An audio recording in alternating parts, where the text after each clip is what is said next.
Hello बच्चों, rankers educare के online platform में आप सबका स्वागत है। आज हम लोग लीगल स्टडीज को लेके आए हुए हैं आपके पास। लीगल स्टडीज की ऑनलाइन क्लास स्टार्ट हो चुकी है और ऑनलाइन क्लास में हम लोग कोशिश करेंगे कि आपको सारा मटेरियल दे दिया जा सके। सीयूईटी 2023 के लिए हम लोग आपको तैयार कर रहे हैं ताकि आप अच्छे से सीयूईटी 2023 को फेस कर सके।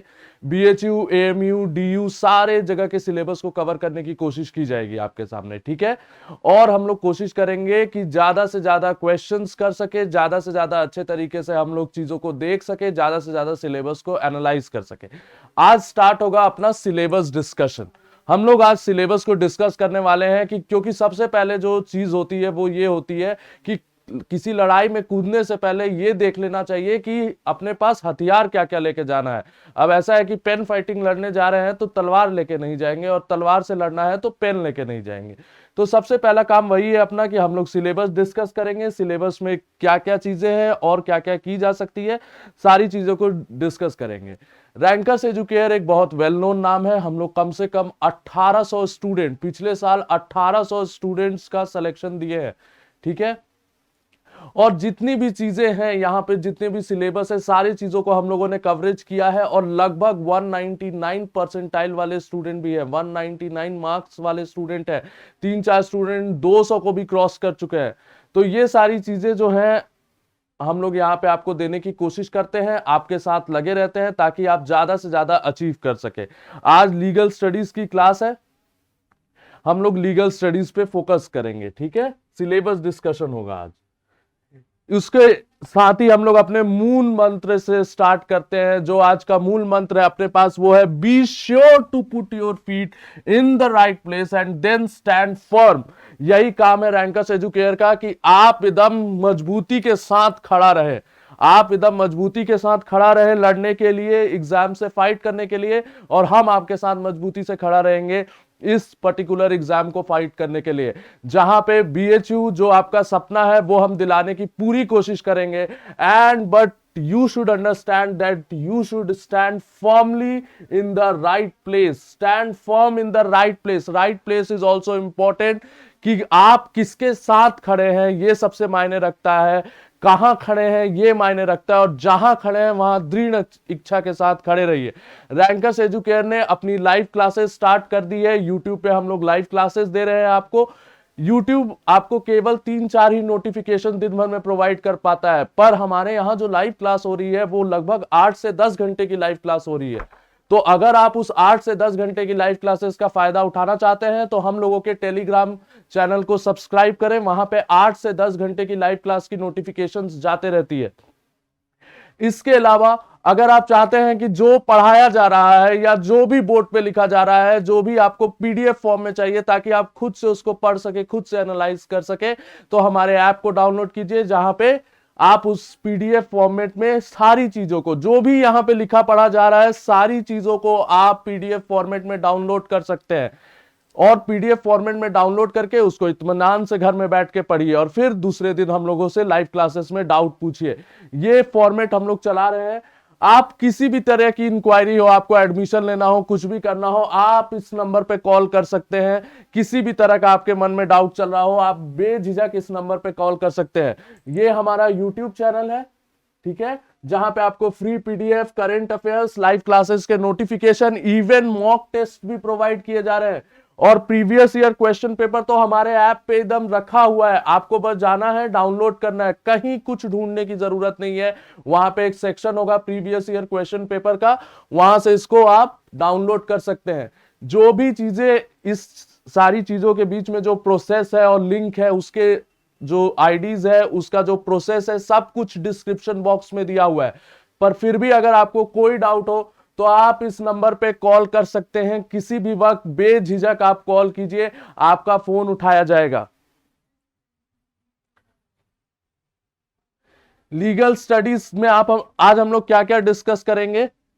सबसे पहले हम लोग ये डिस्कस करेंगे कि हमारा नाम क्या है। हमारा नाम है अश्विनी कुमार प्रसाद, आपका मेंटोर अगले कुछ साल के लिए, जब तक आपका बीएचयू में हो नहीं जाता। हाँ, जब तक आपका बीएचयू में हो नहीं जाएगा, हम आपके साथ एकदम दृढ़ इच्छा शक्ति के साथ खड़े हैं। हम लोग मार्क्स वेटेज डिस्कस करेंगे, chapter wise question distribution discuss करेंगे और एक सिलेबस का छोटा सा एनालिसिस आपसे डिस्कस किया जाएगा, ताकि हम लोग आपको एक क्लियर कट पिक्चर दे सके कि सिलेबस में आता क्या क्या है, सिलेबस में होता क्या क्या है। जो लीगल एप्टीट्यूड है अपना, वो एक बहुत यूनिक सब्जेक्ट है। देखिए, जब हम लीगल एप्टीट्यूड की बात करते हैं तो ये एक बहुत यूनिक सब्जेक्ट है, बहुत यूनिक कॉन्सेप्ट है कि भैया लीगल एप्टीट्यूड कवर क्या क्या चीजों को करेगा। लीगल एप्टीट्यूड जो है वो बहुत बड़ा डोमेन है ना, वो इतना बड़ा डोमेन है कि उसमें हर चीजें समा जाएंगी। ठीक है, लीगल एप्टीट्यूड में कभी कभी ये लोग पॉलिटी के क्वेश्चन उठा देते हैं। मुझे याद है बीएचयू ने 2020 में क्या किया कि 15-20 क्वेश्चन एकदम लाइन से पॉलिटी के डाल दिए और कह दिया कि ये लीगल एप्टीट्यूड का क्वेश्चन है। ठीक है, उसमें लीगल एप्टीट्यूड के क्वेश्चन 4 से 5 पूछे गए, जबकि पॉलिटी उसमें 20 पूछ लिया गया। तो कभी कभी ऐसा होता है कि बीएचयू ऐसा भी करता है कि आपसे पॉलिटी के क्वेश्चन पूछता है, आपसे लीगल एप्टीट्यूड में फैमिली लॉ के क्वेश्चन पूछता है, इंटरनेशनल लॉ घुस जाता है। मतलब बीएचयू ने यह कोशिश किया है कि कहीं भी घुस जाए।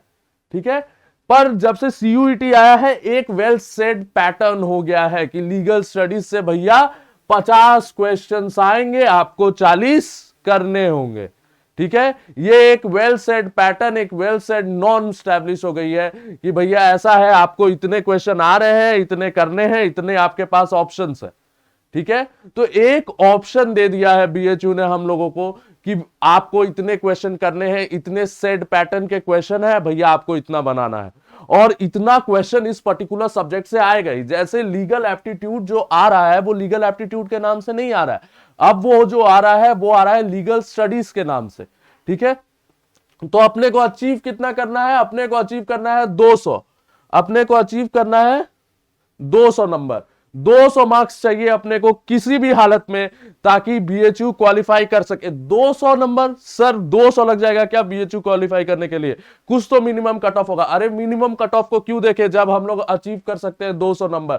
हम आपको यहां पे गारंटी लेते हैं कि एक क्वेश्चन ऐसा नहीं होगा जो सब्जेक्ट के बाहर से पूछा जाएगा। टोटल क्वेश्चन, जितने क्वेश्चंस यहां पढ़ाए गए हैं, जितने क्वेश्चंस आपको बताए जा रहे हैं, टोटल इसी में से आएगा।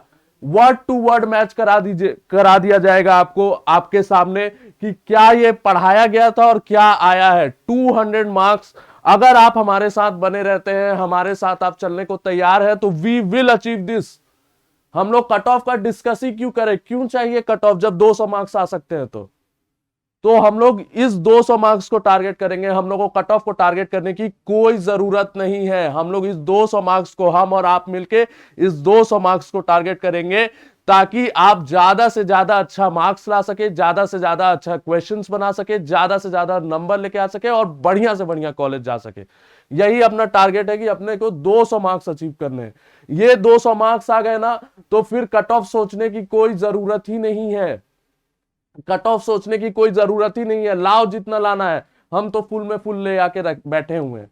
पिछले साल ही 5 स्टूडेंट्स ऐसे थे जिन्होंने 200 मार्क्स अचीव किए। 200 में 200, 400 में 400, ऐसे भी स्टूडेंट है जो 400 में 400 मार के ले गए। एक बच्ची थी, उसने तो संस्कृत में 200 मार दिया। मतलब हम लोग खड़ा होकर सोच रहे थे कि संस्कृत में कैसे किसी को 200 में 200 आ सकता है, तो उसने 200 में 200 संस्कृत में भी ले आ गया। और 100 परसेंटाइल तो ना जानिए कितना, 20-40 बच्चे जो थे वो 100 परसेंटाइल में पहुंच गए। तो परसेंटाइल तो छोड़ दीजिए, हम लोग उसको टारगेट ही नहीं कर रहे हैं। हम लोग टारगेट कर रहे हैं 200 नंबर को, कि 200 नंबर चाहिए, बाकी कोई आगे जाए पीछे जाए उससे हमको कोई मतलब नहीं है। हमें अपना फुल देना है, हमें अपना 100% देना है। हमें अपना सिलेक्शन इसी साल चाहिए बीएचयू में विथ फॉर्म स्टैंडिंग। इसीलिए जो पहला कोट था वो स्टार्ट कहां से हुआ था कि जहां खड़ा रहिए ऐसे खड़ा रहिए कि आप वहां पे फॉर्मली स्टैंड कर रहे हैं, कोई आपसे आगे जाने वाला नहीं है। अब आते हैं इस चीज पे कि सीयूईटी 2023 में हम लोग लैंग्वेज पढ़ा रहे हैं, डोमेन्स पढ़ा रहे हैं, हम लोग जनरल टेस्ट ले रहे हैं, सब कुछ ले रहे हैं। और ऑनलाइन क्लासेस जो अपनी मिल रही है वो केवल और केवल 3000 रुपए में। कितने रुपए में? 3000 रुपए में, केवल 3000 रुपीज में। सबसे सस्ता ऑनलाइन क्लास यहीं पे है। केवल 3000 रुपीज में ऑनलाइन क्लासेस मिल रही है, जो पूरी की पूरी लाइव चलेगी। कोई रिकॉर्डेड लेक्चर्स नहीं होंगे इसमें। ये पूरी क्लास जो आप देख रहे हैं ऑनलाइन क्लास, ये पूरी की पूरी क्लास लाइव चलेगी। ऑनलाइन क्लास चलेगी, ऑफलाइन क्लास भी है अपने पास। ऑफलाइन क्लास की जानकारी के लिए आप इस इंक्वायरी आईडी पे कॉल कीजिए। इस इंक्वायरी पे जैसे ही आप कॉल कीजिएगा आपको पूरा प्रोसेस बता दिया जाएगा कि कैसे ऐप डाउनलोड होगा। अगर आप ऑनलाइन सब्सक्रिप्शन चाहते हैं तो ऑनलाइन सब्सक्रिप्शन के बारे में बता दिया जाएगा। अगर आप ऑफलाइन ज्वाइन करना चाहते हैं तो ऑफलाइन के बारे में बता दिया जाएगा। पर केवल 3,000 रुपए में है। 3,000 रुपए में आपको 8 to 10 आवर्स लाइव क्लासेस मिलते रहेंगी। कोई रिकॉर्डेड लेक्चर्स नहीं दिए जाएंगे। पूरा का पूरा सिलेबस लाइव चलाया जाएगा। ठीक है। मैक्सिमम डिस्काउंट के लिए आप हमारा कूपन कोड भी यूज कर सकते हैं जो कि है ASH001। इस कूपन कोड को इस्तेमाल कीजिए, आपको मैक्सिमम डिस्काउंट मिल जाएगा। Even in online classes and offline classes दोनों ही जगह आपको मैक्सिमम डिस्काउंट मिल जाएगा with this coupon code ASH001। ये वाला इस्तेमाल नहीं करना है। इस्तेमाल कौन सा कूपन कोड करना है? ASH001। इस कूपन कोड को इस्तेमाल कीजिए आपको मैक्सिमम डिस्काउंट के लिए। ठीक है। चलिए अब आ जाते हैं लीगल स्टडीज के एक्चुअल सिलेबस पे कि भैया इतना आप बोल रहे थे तब से बातें किए जा रहे हैं, सिलेबस तो दिखाइए। तो ये रहा आपके सामने सिलेबस लीगल स्टडीज का। जो ये लीगल स्टडीज का सिलेबस है ये यहाँ की expert team with dedicated faculty आपको पढ़ाने के लिए एकदम सज्ज है। लीगल स्टडीज में जो अपना सिलेबस है ना वो 4 पार्ट में बटा हुआ है। ठीक है। लीगल स्टडीज का सिलेबस कितने पार्टों में बटा हुआ है? 4 पार्ट में बटा हुआ है। और यही 4 पार्ट को हम लोग डिस्कस करेंगे। क्या क्या है भैया अपना लीगल स्टडीज का सिलेबस? पहले लॉ है, एडीआर एंड ट्रिब्यूनल है, जुडिशियरी है एंड अदर्स है। अब इतना बड़ा सिलेबस सर, इससे बढ़िया तो लॉ स्कूल में फिर क्या पढ़ेंगे जब सब कुछ यही पढ़ा दीजिएगा। देखिए बीएचयू और सीयूईटी ने क्या किया है, हर एक टॉपिक को टच कर दिया है। तो जब किसी टॉपिक को टच कर दिया जाता है तो उस किताब के खुलने की संभावना बहुत रहती है। अब जैसे बीएचयू ने 1 साल क्या किया, फैमिली लॉ से क्वेश्चन पूछ दिया। अब यानी उसने फैमिली लॉ को टच कर दिया है। अब जब टच कर दिया है तो किसी दिन किताब खोल दे तो फिर दिक्कत। तो इसीलिए जैसे जैसे जो जो टॉपिक टच किया गया है उसको पढ़ना बहुत जरूरी है। देखिए सिलेबस में ही बहुत ज्यादा डाउट हो जाता है सबको कि भैया पढ़े क्या और छोड़े क्या। और जब तक आपको मतलब एकदम आप सिलेबस पे फर्म नहीं है ना कि आप क्या पढ़ना चाहते हैं, तब तक आप पढ़ नहीं सकते। अगर आपके पास एक वेल डिफाइंड सिलेबस नहीं है, देखिए पढ़ने के लिए तो पूरा जहान है, पूरा जहान से नॉलेज मिल रहा है, पर हम लोग को नॉलेज नहीं चाहिए, हम लोग को एंट्रेंस निकालना है। अब देखिए एक कहानी था जो हमारे टीचर हमें सुनाया करते थे। तो कहानी कुछ इस तरह से थी कि बेटा ऐसा है कि एक बार आइंस्टाइन जैसा एक व्यक्ति बैठा हुआ था, अपने क्लास में बैठा हुआ था। उसे पीरियोडिक टेबल का दूसरे दिन टेस्ट होने वाला था। तो उसे जब पोर्शन दिया गया तो उसे कहा गया बेटा पीरियोडिक टेबल का टेस्ट है, पीरियोडिक टेबल कल पढ़ के आना। तो वो बोला ठीक है सर। गया घर पे, पहला एलिमेंट खोला हाइड्रोजन। तो उसने हाइड्रोजन को पढ़ा और हाइड्रोजन को पढ़ा, फिर और पढ़ना चाहा हाइड्रोजन के बारे में, और पढ़ना चाहा हाइड्रोजन के बारे में, और करके बहुत पढ़ लिया हाइड्रोजन के बारे में। मतलब इतना पढ़ लिया कि दूसरे दिन उसे नोबेल प्राइज दे दो, इतना ज्यादा पढ़ लिया एक दिन में वो हाइड्रोजन के बारे में। पर दूसरे दिन जब टेस्ट हुआ ना तो फेल हो गया। क्यों फेल हो गया? इसलिए फेल हो गया क्योंकि सिलेबस जो था वो केवल हाइड्रोजन का नहीं था, सिलेबस जो था वो पूरा था। सिलेबस जो था वो पूरा था। सिलेबस केवल हाइड्रोजन नहीं था, सिलेबस था पूरा पीरियोडिक टेबल। तो बाकी के जो एलिमेंट्स बच गए वो कहां जाएंगे? बाकी के जो एलिमेंट्स बच गए भैया वो कहां जाएंगे? उससे जब क्वेश्चन आएगा तो आप कैसे बनाइएगा? तो वही बात यहां भी है। लीगल स्टडीज के सिलेबस में आपको केवल जो चीजें पढ़नी है उतनी पढ़नी है, और जितना उस चीज में भी जितना पढ़ना है उतना ही पढ़ना है। अब अगर आप सीआरपीसी की किताब उठा लेंगे इतनी मोटी सी और बोलेंगे कि हम इस 1 साल में सीआरपीसी पढ़ के छोड़ देंगे, तो आप एक बात समझ लीजिए, एंट्रेंस इससे नहीं निकलेगा। क्योंकि एंट्रेंस का सिलेबस तो भैया ये है ना ये जो यहां इतना बड़ा लिखा हुआ है एंट्रेंस का सिलेबस, तो ये है, केवल हाइड्रोजन तो है नहीं। केवल हाइड्रोजन होता तो फिर क्या ही बात होता, फिर तो केवल हाइड्रोजन पढ़ के जाते, पर उसमें भी सिलेबस पढ़ के जाते ना। जब अगर केवल हाइड्रोजन होगा सिलेबस में तो पूरा पीरियोडिक टेबल नहीं पढ़ेंगे। उसी तरह अगर इतने सारे टॉपिक है अपने सिलेबस में, तो केवल आप प्रॉपर्टी, कॉन्ट्रैक्ट और टॉर्ट्स पढ़ के चले जाइएगा तो थोड़ी जो सिलेक्शन होगा, 5-10 क्वेश्चन बना के दम तोड़ दीजिएगा। अपने को क्या करना है, अपने को पूरा सिलेबस पढ़ना है। और पहले तो ये जान लीजिए कि इतना सिलेबस आपका पूरा सिलेबस है, ठीक है। केवल बच्चे क्या करते हैं, इस पार्ट पे कंसंट्रेट करते हैं, क्योंकि नया नया है, अच्छा लगता है लोगों को, लॉ पढ़ने को मिलता है तो बोलते हैं कि अरे लॉ पढ़ रहे, कॉन्ट्रैक्ट पढ़ रहे, टॉर्ट्स पढ़ रहे, तो बच्चे क्या करते हैं, इस पार्ट पे कंसंट्रेट हो जाते हैं। पर ये पार्ट जो है वो कौन पढ़ेगा, आप और हम तो पढ़ेंगे, ठीक है, हम पढ़ाएंगे, आप पढ़ेंगे, तो हम लोग पढ़ेंगे ये पार्ट। क्योंकि सिलेक्शन अगर 1 लाख बच्चे एग्जाम दे रहे हैं और सिलेक्शन केवल 60 बच्चों का हो रहा है बीएचयू में, तो यानी उन 60 को बाकी लोगों से ज्यादा पढ़ना होगा। उन 60 को इस सारे चीजों से ज्यादा पढ़ना होगा। केवल ये उठा लिए, क्वेश्चन करवा दिए, उससे नहीं होगा। ये कौन पढ़ेगा?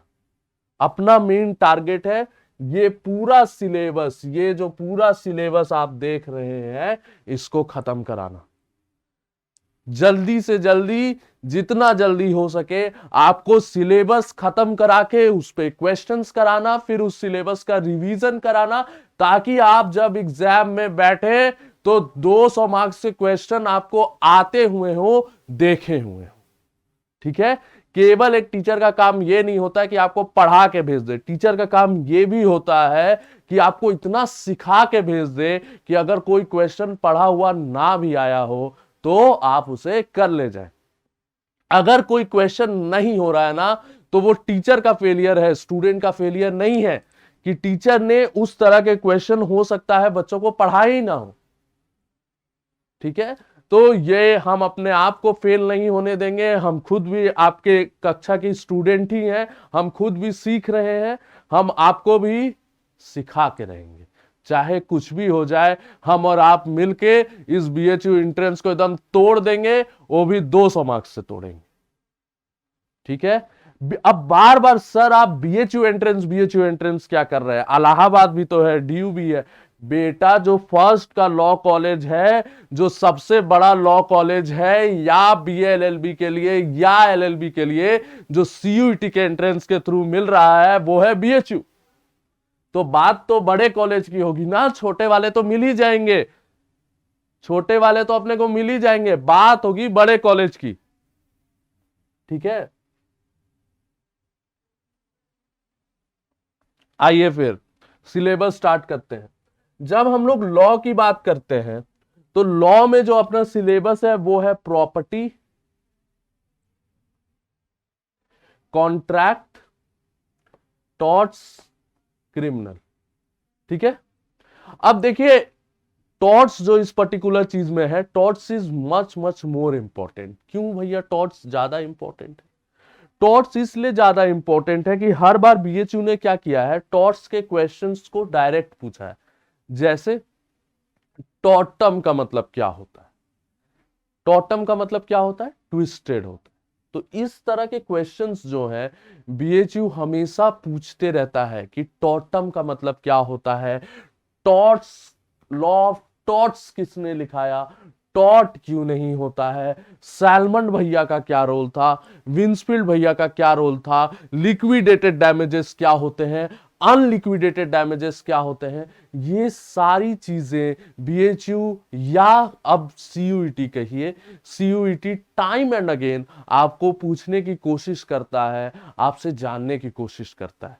इसलिए टॉट is much more important than any other topic in this law section, ठीक है। एक टॉट, उसके बाद कोई टॉपिक आता है तो दैट इज कॉन्ट्रैक्ट।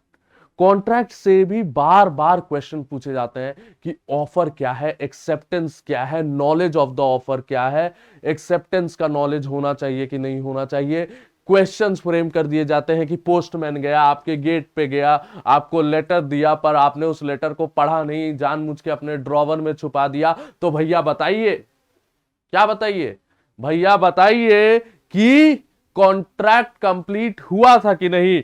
अब आप सोच में पड़ गए हैं कि यार लेटर तो घर पहुंचा था, लेटर घर पहुंचा था पर हमने पढ़ा तो नहीं। पर फिर दूसरा ही मन आपका ये बोलता है कि बेटा तुमने पढ़ा नहीं ना, तुम्हें कंटेंट्स तो पता ही थे, इसलिए तुमने जानबूझ के लेटर नहीं पढ़ा। तो यानी आपको नॉलेज था, और नॉलेज था तो भैया ऐसा है कॉन्ट्रैक्ट कंप्लीट हो गया, एक्सेप्टेंस आपका कंप्लीट हो गया, क्योंकि आपको नॉलेज था कि लेटर में क्या लिखा है। अगर इस तरह का टॉपिक आता है तो उसको हम लोग कॉन्ट्रैक्ट में डील करते हैं। Property law, property law direct नहीं पूछा जाता है, हमेशा ट्रांसफर ऑफ प्रॉपर्टी से क्वेश्चन आता है। वो इस तरह का आता है, एक बार बीएचयू ने पूछा हुआ है कि भैया विल इज अ ट्रांसफर और नॉट, ठीक है, या उसमें से टिक मारना था which is not a valid transfer. तो भैया will is an intention to transfer, not a actual transfer, ठीक है। सुप्रीम कोर्ट ने यह डिक्लेयर कर दिया कि will is an intention to transfer. फिर उसमें पूछता है कि लीज क्या है, एक्सचेंज क्या है, गिफ्ट क्या है, कैसे दिया जा सकता है, किसको रिस्पॉन्सिबल किया जा सकता है, ये सारी चीजें प्रॉपर्टी से आती। क्रिमिनल लॉ, देखिए क्रिमिनल लॉ के जब भी क्वेश्चन आते हैं तो डायरेक्ट नहीं आते, उसको क्या किया, टॉर्ट्स के साथ मिंगल कर दिया जाता है। अब आप कंफ्यूज होकर बैठे हुए हैं कि क्राइम हुआ कि टॉर्ट्स हुआ, ठीक है, क्राइम हुआ कि टॉर्ट हुआ। अगर क्राइम हुआ है तब तो ठीक है, क्रिमिनल लॉ लग गया। अगर टॉर्ट हुआ है तो फिर क्या हुआ। जो क्वेश्चन सबसे ज्यादा क्राइम से बनाए जाते हैं वो बनाए जाते हैं मर्डर एंड कल्पेबल होमिसाइड पे। मर्डर एंड कल्पेबल होमिसाइड को मतलब बीएचयू ने जब क्वेश्चन पूछा ऐसे निचोड़ के रख दिया था एकदम कि नहीं मर्डर और कल्पेबल होमिसाइड बताओ हमको क्या होता है। जब हर बार एक question murder and culpable homicide से, और अगर कुछ भी बच जाता था तो बीएचयू का एक फेवरेट क्वेश्चन है, आप किसी भी साल का पेपर उठाइएगा, लास्ट और उसके बट लास्ट क्वेश्चन, मतलब एक लास्ट वाला क्वेश्चन एक उसके ऊपर वाला क्वेश्चन। आप 2-3 साल का पेपर उठा लीजिए, सेम क्वेश्चन बार बार बीएचयू रिपीट कर रहा है। क्वेश्चन क्या है भैया, क्वेश्चन ये है कि बताइए 19(1)(a) का क्वेश्चन पूछता है freedom of speech and expression, और 19(2) से उसके ऊपर रेस्ट्रिक्शन लगाता है, ठीक है, restrictions on freedom of speech and expression. Her bar BHU दोनों क्वेश्चन पूछता है, पता नहीं क्यों। सीयूईटी के पास है तो सीयूईटी ने बंद कर दिया, पर 19(1)(a) और 19(2) का क्वेश्चन आप जो पेपर उठा लीजिए, 2019 उठाइए, 2017 उठाइए, आपको एक क्वेश्चन दिखेगा कि एक ये वाला क्वेश्चन होगा कि एक बैट्समैन ने बॉल मारा, बॉल जाके किसी आदमी के सर पे लगा। कभी बॉल मारता है, कभी फुटबॉल मारता है, कभी कार रेसिंग करवाता है। पर बीएचयू हर एक साल ये वाला भी क्वेश्चन देता है। कौन वाला क्वेश्चन, वॉलेंटी नॉन फिट इंजूरिया का, कि he who gives consent for that, हर साल। उसके नेक्स्ट क्वेश्चन जो होता है जस्ट उसके बाद वाला क्वेश्चन होता है, वो पता नहीं कहां से 19(1)(a) या 19(2) का आ जाता है। क्वेश्चन ये होता है कि एक आदमी एक चैनल बनाया, चैनल में ऑब्सीन मटेरियल चला रहा है, 19(1)(a) के तहत उसे बंद करना चाहिए कि नहीं, उसे हक है कि नहीं कि वो चला सकता है, और क्या 19(2) से उस पर रेस्ट्रिक्शन इंपोज किया जा सकता है। हर साल ये दोनों क्वेश्चन इतना ज्यादा मतलब फेवरेट था बीएचयू का कि हर साल इन दोनों को तोड़ मड़ोड़ के पेश कर दिया गया। इस साल सीयूईटी ने एग्जाम लिया तो थोड़ा बच गया, पर अगर किसी साल बीएचयू के किसी प्रोफेसर ने पेपर बना दिया तो फिर से हम लोग एक्सपेक्ट करेंगे कि ये दो क्वेश्चन आपको पेपर में दिख जाएंगे।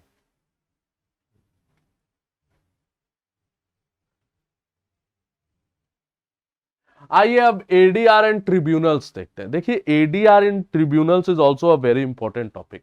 जब आप एडीआर एंड ट्रिब्यूनल्स का बात करते हैं तो जो अपने पास एडीआर एंड ट्रिब्यूनल्स का जो कॉन्सेप्ट है वो ये है कि अल्टरनेटिव डिस्प्यूट रेजोल्यूशन, कॉन्सिलेशन, मेडिएशन, ये सारे टॉपिक्स इसके अंदर आएंगे, पर आपको ज्यादा नहीं पढ़ना।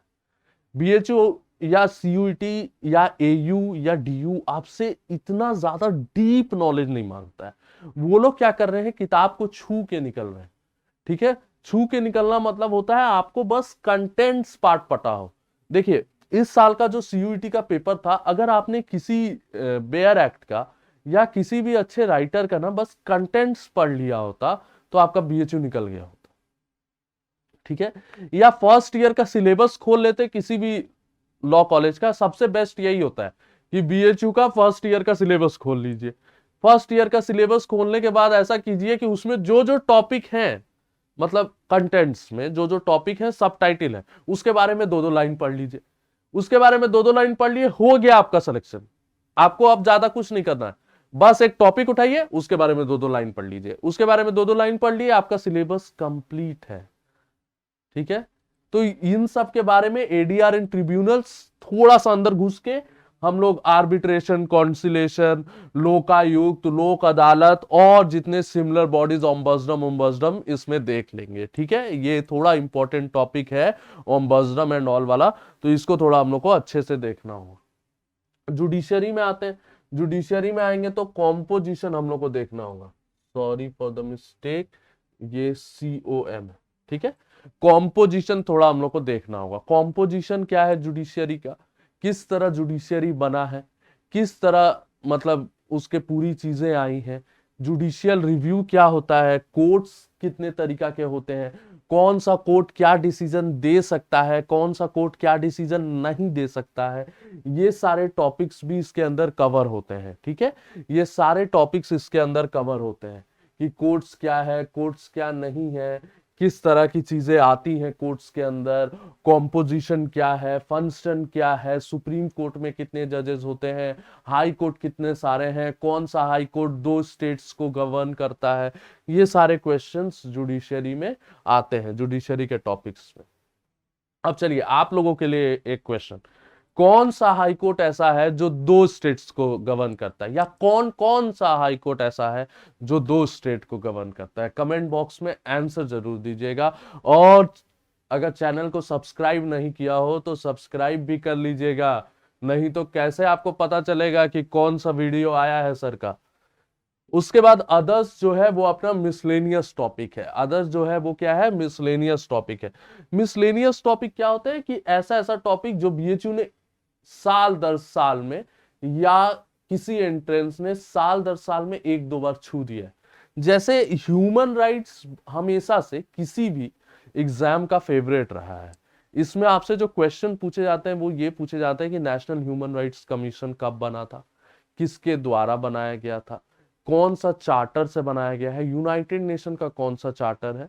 तो इस तरह के जो क्वेश्चंस होते हैं एचआर वाले, ह्यूमन राइट्स वाले, वो आपसे पूछे जाते हैं टाइम एंड अगेन।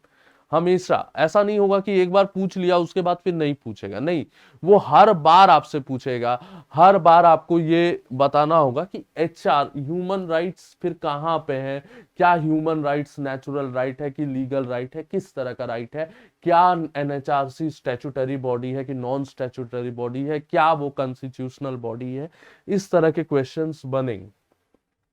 फिर लीगल प्रोफेशन से क्वेश्चन पूछेगा। लीगल प्रोफेशन से एक बहुत अच्छा क्वेश्चन पूछा था जो आपके लिए भी है कि लीगल प्रोफेशन किस एंट्री में है, किस लिस्ट में है, किस लिस्ट के कितने नंबर के एंट्री में है, ये पूछा गया था। और ये बहुत अच्छा क्वेश्चन था लीगल प्रोफेशन को लेकर कि आप लोग के लिए भी ये क्वेश्चन हम पोस्ट करते हैं कि कॉन्स्टिट्यूशन के किस लिस्ट में लीगल प्रोफेशन को डिस्कस किया गया है और एंट्री नंबर कितना है, जरूर देख लीजिएगा क्योंकि ये क्वेश्चन कभी भी बन सकता है। लीगल सर्विसेज पे एक क्वेश्चन आता है, लीगल सर्विसेज पे क्वेश्चन आएगा, एंड इंटरनेशनल। देखिए ये इसके सब हेडिंग्स नहीं है, ये जो है ये अदर्स में ये पूरा टॉपिक है। और legal maxims, legal maxims is much more important than anything else. 1-2 legal maxim paper में रहना एकदम स्वाभाविक है, आइदर दिस वे और दैट वे। हम लोग पूरा लीगल मैगजिम्स कवर करेंगे, जितना इंपॉर्टेंट लीगल मैगजिम्स हो सकता है सारे कवर करेंगे। And I can guarantee you कि जितना कवर किया जाएगा उसी में से एग्जाम में आएगा, ठीक है। आप इसके लिए मत घबराइएगा कि सर 400 लीगल मैगजिम है ना, 400 लीगल मैगजिम जब लॉ करके हम लोग नहीं पढ़े 400 लीगल मैगजिम, तो आप कैसे पढ़ सकते हैं, ठीक है। तो उतना नहीं पढ़ना है, 400 लीगल मैगजिम याद रखना भी पॉसिबल नहीं है। कुछ इंपॉर्टेंट वाले होते हैं वो टिक मार के पढ़ लिया जाएगा ना, जो एग्जाम में आते हैं, क्यों ही पूरा पढ़ना। इंटरनेशनल, इंटरनेशनल अफेयर्स से बहुत बार क्वेश्चन आ गया है। इंटरनेशनल अफेयर्स में आ गया आपका इंटरनेशनल रिलेशन से, आईआर से क्वेश्चन आ जाते हैं। कभी कभी पीसफुल सेटलमेंट ऑफ डिस्प्यूट से क्वेश्चन आ जाते हैं। एक बार बीएचयू ने पब्लिक इंटरनेशनल लॉ का क्वेश्चन पूछ दिया था, आईसीजे का क्वेश्चन पूछ दिया जाता है। चलिए एक क्वेश्चन आपके लिए कमेंट बॉक्स में छोड़ दे, आईसीजे का हेडक्वार्टर कहां है? ठीक है, चलिए देख लीजिएगा कहां है। अच्छा क्वेश्चन है, आ जाता है एग्जाम में। ठीक है, और फिर आपसे एक बार ये भी पूछा गया था, एक क्वेश्चन फ्रेम करके, प्रिंसिपल एंड लॉजिक वाला जो question, principle and fact based वाला क्वेश्चन होता है, उसमें एक बार आपसे ये टॉपिक पूछ लिया गया था कि जो इंटरनेशनल अफेयर्स में डिसीजन होते हैं उसमें क्या होता है ना, कंट्री कंट्री के ऊपर केस कर सकता है। कोई भी इंडिविजुअल पहुंच के नहीं बोल देगा कि हमको हमारा राइट है, नहीं। ठीक है, कंट्री कंट्री के ऊपर करता है। तो क्वेश्चन इसी तरह फ्रेम किया गया था, एक आदमी अपने कंट्री से परेशान है, कंट्री से परेशान होकर उसने मतलब केस किया हुआ है दूसरे मतलब अपने कंट्री के ऊपर इंटरनेशनल कोर्ट ऑफ जस्टिस। तो क्या ये पॉसिबल है? नहीं, पॉसिबल नहीं। Private persons are not allowed to file a case in ICJ. और एक चीज और है कि एक क्वेश्चन और आया था कि क्या आईसीजे का डिसीजन बाइंडिंग है कंट्रीज पे? नहीं, बाइंडिंग नहीं है, वो सैंक्शंस लगाया जा सकता है और कुछ नहीं किया जा सकता। ठीक है,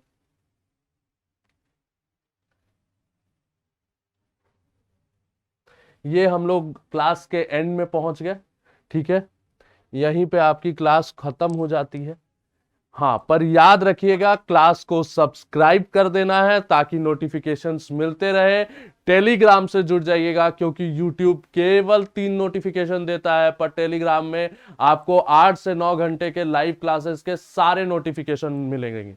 ठीक है, और एक बात कि हमारे ऐप को डाउनलोड कर लीजिए ताकि जो यहाँ पे डिस्कस हुआ है, हो सकता है फोटोज में आप भूल जाएं, उसको आप डाउनलोड कर ले पीडीएफ फॉर्मेट में। उसके लिए अपना ऐप डाउनलोड कर लीजिए। ऐप का लिंक कहाँ है? नीचे डिस्क्रिप्शन में देख लीजिए।